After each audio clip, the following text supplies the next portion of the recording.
وہ فرضی نماز ہوگا،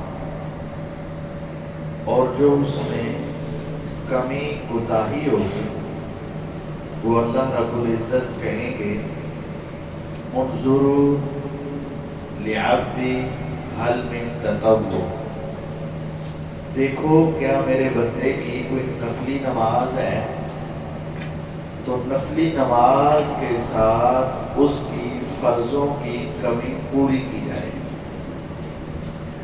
اگر نفلی نماز ہوئی تو فرضوں میں جو کمی ہے وہ اس کے ساتھ پوری کر دی جائے گی، اور اگر فرائض میں کمی ہوئی اور نوافل اس کے نہ ہوئے تو باوجود نمازی ہونے کے یہ انسان نقصان میں چلا جائے گا۔ ہمارے ہاں یہ ایک بڑی غلطی پائی جاتی ہے، اور طلباء میں خصوصاً یہ بڑی سستی پائی جاتی ہے۔ آتے ہیں اور آ کر بیٹھ جاتے ہیں۔ اس سے بڑا بد نصیب کون ہے کہ نیکی کا موقع بھی ہے، وقت بھی ہے، لیکن پھر شیطان غالب آیا اور سستی کی وجہ سے نیکی حاصل نہ کر سکے۔ یہ بہت بڑی محرومی ہے، بہت بڑی محرومی ہے کہ آپ جنت کے دروازے پر ہوں اور داخل نہ ہوں، آپ کے سامنے پھل ہو اور آپ اسے کھا نہ سکیں، جنت کے باغ میں پہنچے ہوں، اذا مررتم بریاض الجنہ فارتعوا قالوا وما ركوها یا رسول اللہ صلی اللہ علیہ وسلم، قال سبحان اللہ والحمد للہ ولا الہ الا اللہ واللہ اکبر۔ اے میرے صحابہ، جب تم جنت کے باغوں سے گزر رہے ہو تو کچھ کھا پی تو لیا کرو، جنت ہے، اس کا باغ ہے، وہاں سے گزر رہے ہو، پھل لگے ہوئے ہیں اور خاموش منہ بند کر کے گزر جاتے ہیں۔ اللہ کے رسول صلی اللہ علیہ وسلم وہاں کیسے کھائیں؟ فرمایا سبحان اللہ، الحمدللہ، اللہ اکبر، لا الہ الا اللہ پڑھا کرو، یہ مسجدیں جنت کے باغ ہیں اور یہاں سے تم کچھ کھا بھی لیا کرو۔ اور یہ بھی ہماری سستی ہے، آتے ہیں تو سنتے نہیں پڑھتے، سلام پھرتا ہے تو بھاگنے کی، ایک دوسرے سے آگے نکلنے کی کوشش ہوتی ہے، اور بیٹھتے ہیں تو گپوں کے سوا کچھ سمجھ نہیں آتی ہے۔ تو اللہ کے بندو، یہ تمہارے لیے اللہ کی نعمت ہے۔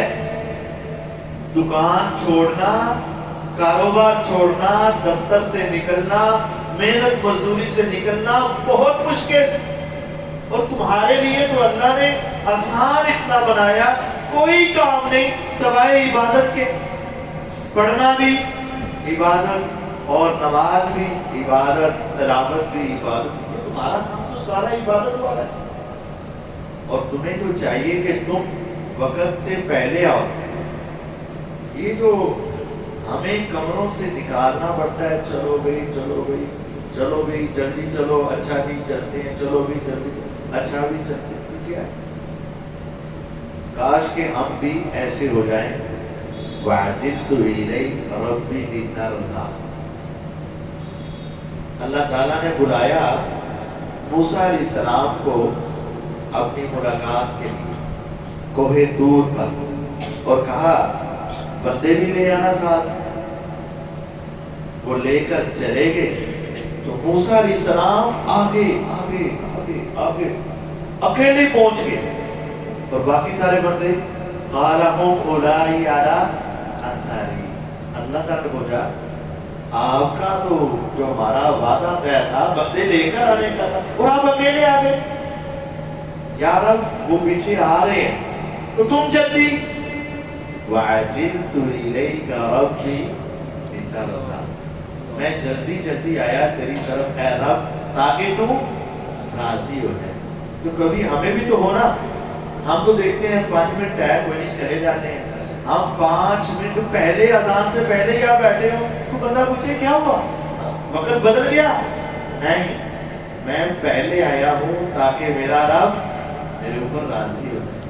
ہم بھی تو پہلے آ سکتے ہیں، کمرے میں بیٹھے ہیں، دفتر میں بیٹھے ہیں، ادھر بیٹھے ہیں، باتوں میں مصروف ہیں، تو کبھی کبھی تو ایسا ہونا چاہیے کہ ہم بھی وقت سے پہلے آئیں، رب سے باتیں کریں، اور مقصد یہ ہو یا رب دیکھ ابھی وقت نہیں بھی ہوا تو میں تیری طرف آ گیا لیتا رضا تاکہ تو راضی ہو جائے، ایسی کیفیت ہونی چاہیے۔ تو آپ سے بڑی مؤدبانہ گزارش ہے کہ سنتے ادا کیا کریں، پہلے آئیں سنتے پڑھیں، کمروں میں نہ بیٹھیں، بعد میں بھی سنتے ادا کر کے جائیں۔ کسی طالب علم کو سنتے ادا کرنے کے بغیر اس حال سے نکلنے کی اجازت نہیں، اور جو اوپر والے ہیں ان کے لیے بھی یہی گزارش ہے، اور جو دوسرے طلباء اساتذہ ہیں ان سے بھی مؤدبانہ گزارش ہے، اور پہلی کلاس کے طلباء سے گزارش ہے کہ وہ نماز اوپر والے حال میں پڑھا کریں تاکہ یہاں کچھ باہر کے نمازیوں کے لیے جگہ بن جائے اور وہ بھی آسانی کے ساتھ نماز پڑھ سکیں۔ تو میں اب امید کر سکتا ہوں کہ آپ سنتے پڑھیں گے انشاءاللہ۔ آپ جانتے ہیں ہماری نمازیں نا اچھی نہیں ہیں، ہمارے خیالات، ہماری سوچیں، ہماری توجہ اچھی نہیں ہے، تو ہمارے تو پہلے نمبر کم ہے، ہمارے تو پہلے نمبر کم ہے، تو اگر سنتے بھی نہ ہوئی تو ہمارا بہت بڑا نقصان ہو جائے گا۔ اس لیے نوافل کی کثرت کریں تاکہ روز قیامت جو ہماری فرائض کی کمی ہے وہ سنتوں کے ساتھ پوری ہو جائے، نوافل کے ساتھ پوری ہو جائے، اور روز قیامت اللہ کے ہاں سرخرو ہو سکے۔ سبحان ربک رب العزت عما یصفون وسلام علی المرسلین والحمد للہ۔ جزاک اللہ خیر۔